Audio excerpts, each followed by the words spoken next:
Assalamualaikum warahmatullahi wabarakatuh. Alhamdulillahirabbil alamin.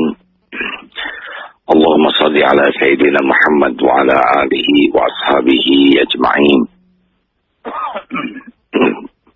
Semoga Allah yang Maha tahu segala-galanya membukakan hikmah di balik semua yang terjadi ini, bisa menambah keimanan, keyakinan kepada janji jaminan Allah, menambah ketaatan kita kepada Allah, dan juga menambah ketawakalan kita.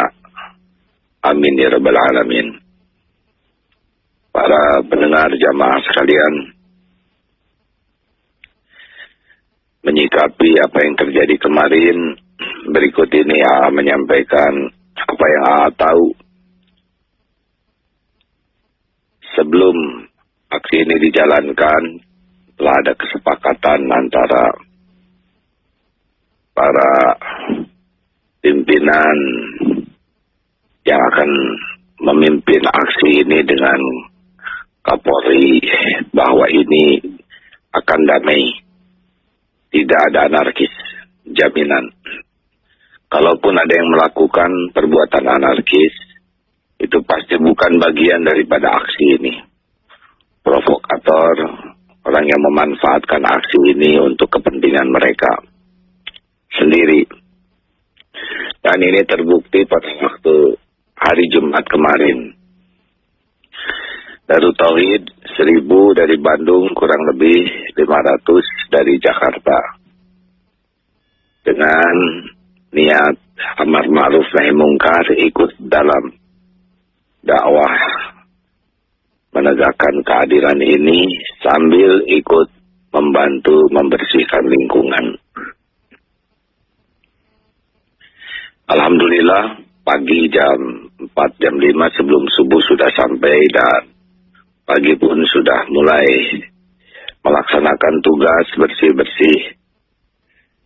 AA berangkat jam 9:10 dari Bandung dan sampai di Jakarta tepat azan sholat Jumat, azan duhur, sehingga bisa sholat Jumat di Istiqlal, Masjid Istiqlal. Selesai sholat Jumat bertemu dengan para ulama, termasuk diantaranya Menteri Agama. Namun AA tidak ikut memberikan orasi karena sudah banyak yang menyampaikan orasi. Ada ustadz-ustadz yang lain. Lalu jamaah bergerak menuju ke Istana Negara, dan sangat-sangat banyak. Untuk diketahui bahwa AA masuk ke Masjid Istiqlal saja, parkir kendaraan jauh sekali dan harus berjalan jauh karena sepanjang jalan dipenuhi oleh massa dan sudah persiapan sholat Jumat. Maaf. Jadi cukup jauh berjalan karena saking banyaknya massa. Lihat spanduk dari berbagai daerah, ada dari Lok Semawe, ada dari Nusa Tenggara, ada dari Makassar, banyak. Karena banyak sekali orang. Sejujurnya baru melihat orang sebanyak itu di Indonesia. Ya, kecuali di haji bisa lihat, di ini benar-benar luar biasa banyaknya. Kami menunggu hampir 1 jam untuk keluar dari pintu Istiqlal saja.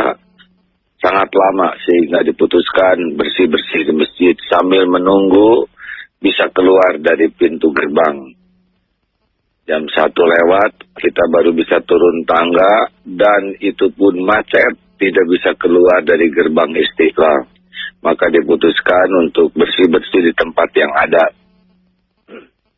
Barulah menjelang asar, berarti itu sudah 3 jam ya, di sekitar arena masjid. Saking penuhnya mencari jalan lain supaya bisa keluar. Ditemukan jalan ke katedral itu yang sudah mulai agak kosong. Ini 3 jam tuh masih penuh jalan kaki. Lalu kita coba bersih-bersih di depan katedral dan sekitarnya. Namun ketika mau memasuki wilayah bundaran Bank Indonesia sudah tertutup ya, sehingga padat sekali. Sudah ditutup karena mungkin polisi menilai sudah luar biasa banyaknya di sekitar istana dan bundaran BI tersebut, sehingga kami tidak bisa masuk. Dan banyak sekali yang tidak bisa masuk. Diputuskan kembali lagi ke masjid sambil upaya bersih-bersih. Jadi sebagian jamaah itu berada di masjid, di sekitar masjid. Yang nampak di TV itu hanya sebagian lagi berada di sekitar masjid, karena tidak ada jalan untuk bergabung ke sana. Didapat berita bahwa perwakilan sudah menemui pihak istana diwakili oleh menteri-menteri dan panglima serta Kapolri. Tapi para ulama menginginkan bisa berjumpa langsung dengan Pak Jokowi. Sayangnya beliau sedang meninjau apa gitu, saya kurang paham. Dan ini membuat kekecewaan.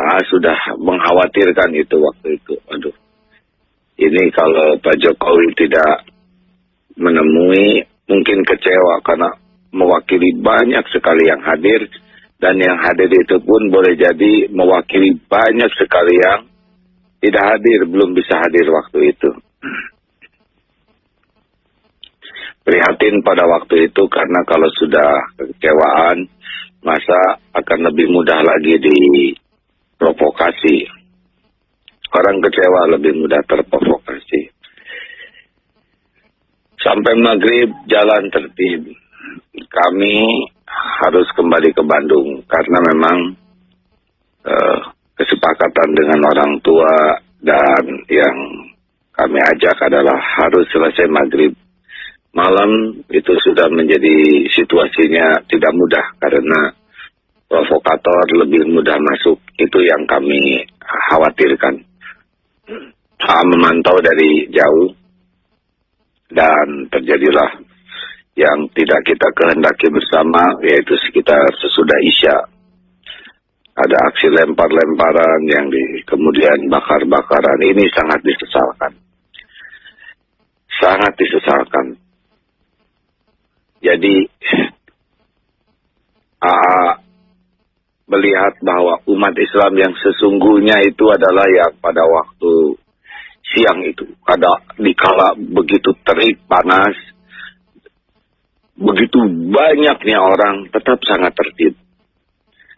Inilah sebetulnya aksi kita yang sesungguhnya. Aksi damai, taman-taman juga bersih, rapi, penyapunya juga banyak. Tidak ada kegiatan anarkis sama sekali. Tapi ketika sudah malam, masuklah para provokator yang punya niat-niat lain. Entah dari mana, siapa yang memanfaatkan kegelapan malam sehingga terjadilah hal yang menciderai aksi damai ini. Semoga bisa diproses seadil-adilnya. Memang kalau kita runut ya, ini adalah karena ulah seseorang yang tidak bisa menjaga dirinya. Sehingga harus hiruk pikuk seperti ini. Yang kedua, kalau jadi presiden pada waktu itu, mau tuh bertemu dengan perwakilan, apalagi ini para ulama, tokoh-tokoh masyarakat. Mau jumpa, karena ini rakyatnya sendiri. Kalau jadi presidennya dalam tanda kutip ya. Ini kan rakyatnya sendiri yang pedih hatinya, yang terluka, yang tidak ngarep apa-apa sih sebetulnya, cuman ingin bisa menyampaikan lebih leluasa kepimpinan negeri ini. Tapi sayang, rupanya ada yang lebih penting, sehingga hanya sempat malam di media TV. Ini sangat-sangat disayangkan. Kalau saja waktu itu bertemu dan selesai itu, Pernyataannya kan sama saja antara malam di TV dengan kalau ketemu. Kalau waktu itu syariatnya ya, ini bukan mengandai-andai. Selesai itu maghrib sudah bubar, semua sudah selesai. Tapi ya begitulah episodenya.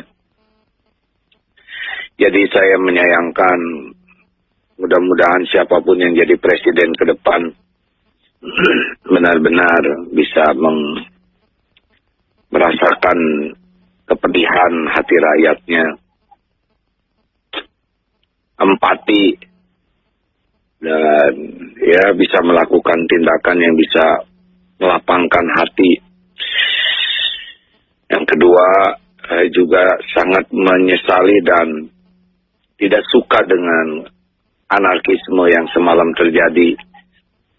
Tidak ada dalam Islam perbuatan anarkis seperti itu. Merusak ini adalah oknum-oknum provokator yang tidak boleh diidentifikasikan sebagai peserta aksi damai.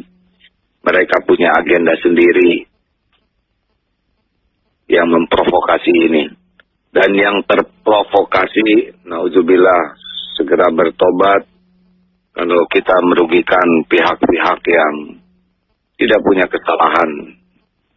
Nauzubillah min dzalik. Saudaraku sekalian, banyak hikmah dari kejadian ini. Banyak sekali hikmah. Betapa memang kita sangat merindukan kebersamaan,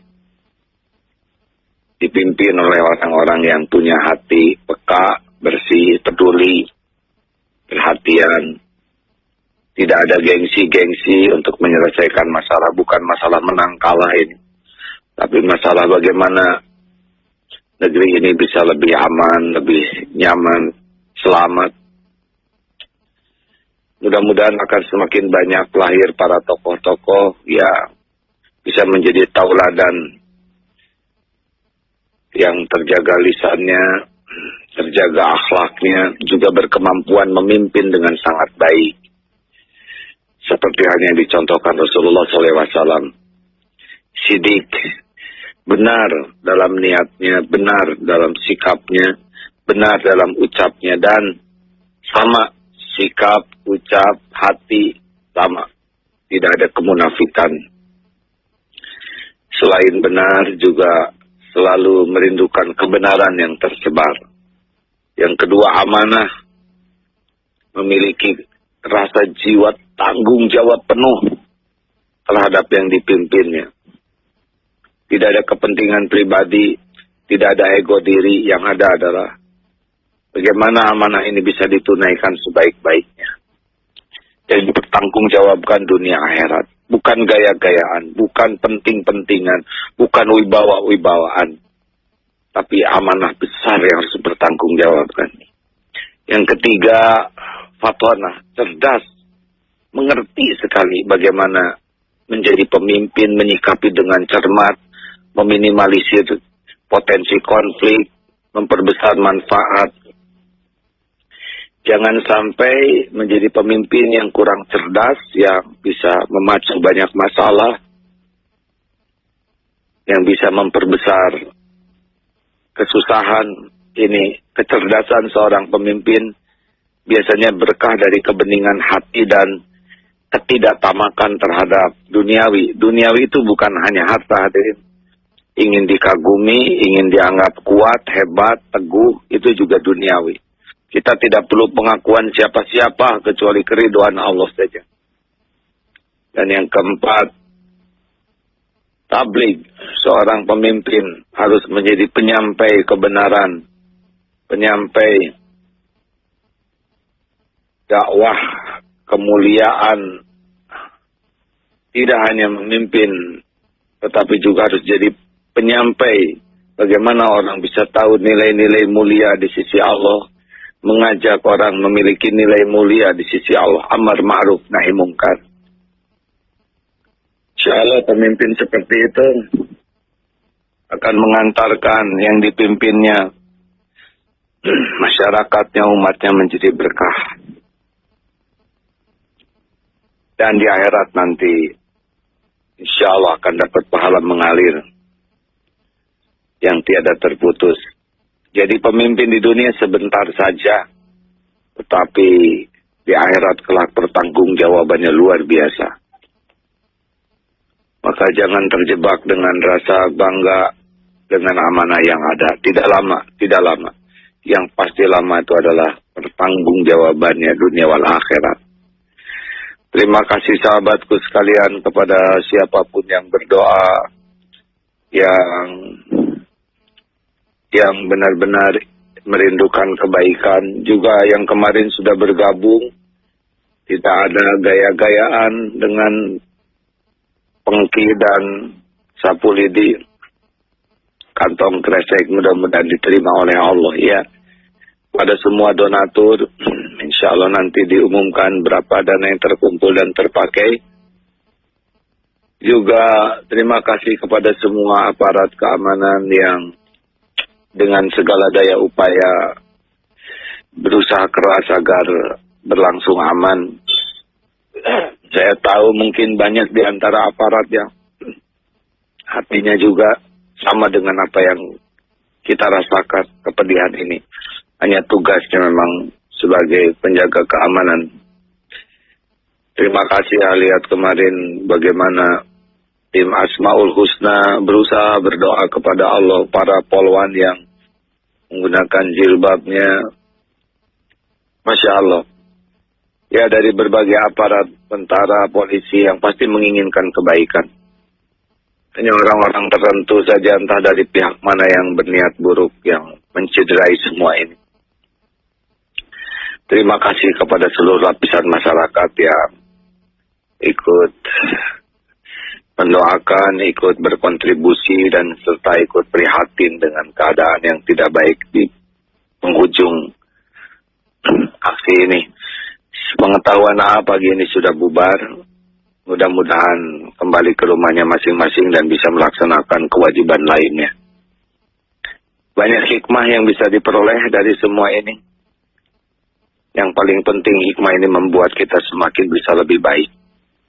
Apa yang salah yang kita lihat, jangan ada pada diri kita kesalahan itu. Apa yang baik yang kita saksikan, upayakan menjadi bagian dari diri kita. Dan teruslah kebersamaan ini, karena hikmahnya ternyata semua lapisan masyarakat bisa bergabung, entah bendera apapun, karena tidak ada yang bisa mengumpulkan ini selain Allah Subhanahu wa Ta'ala. Bukan karena figur, tokoh, bendera, partai, tidak. Ini adalah karena hati yang digerakkan oleh Allah. Cuaca yang diduga akan hujan lebat juga oleh Allah ditahan, tidak ada hujan. Allah lah yang menahan segalanya. Ya Allahumma ftah lana hikmataka wansun alaina rahmataka ya dzal jalali wal ikram. Allahumma a'inna ala zikrika wa syukrika wa husni ibadatik. Rabbana la tu'akhidna in nasina aw akhtana. Rabbana wa la tahmil alaina isran kama hamaltahu ala alladziina min qablina.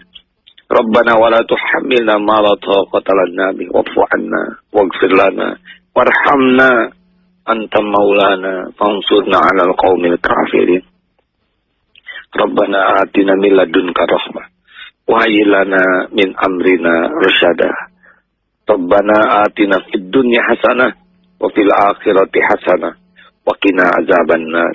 Subhana rabbika rabbil izzati amma yasifun. Wassalamun alal mursalin. Walhamdulillahi rabbil alamin. Terima kasih, mohon maaf. Assalamualaikum warahmatullahi wabarakatuh.